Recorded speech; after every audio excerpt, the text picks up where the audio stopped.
कृपा hair tonic, आयुर्वेदिक औषधी वनस्पतींचे परिपूर्ण मिश्रण, 100% आयुर्वेदिक.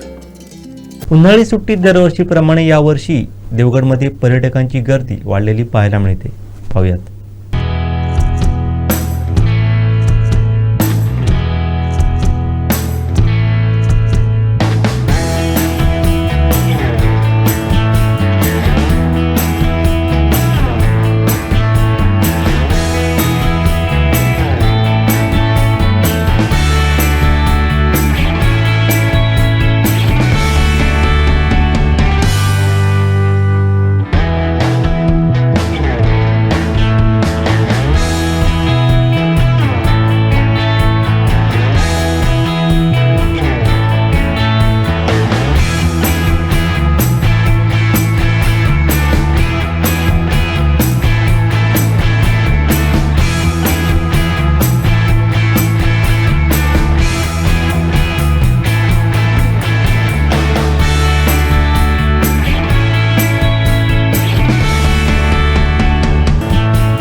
आमचे दिवसभरातले सर्व अपडेट्स, ताज्या घडामोडी आणि थेट लाईव्ह पाहण्यासाठी सबस्क्राईब करा, लाईक करा कोकणचं नंबर 1 महा चॅनल कोकण 7 लाईव्हचं YouTube चॅनल.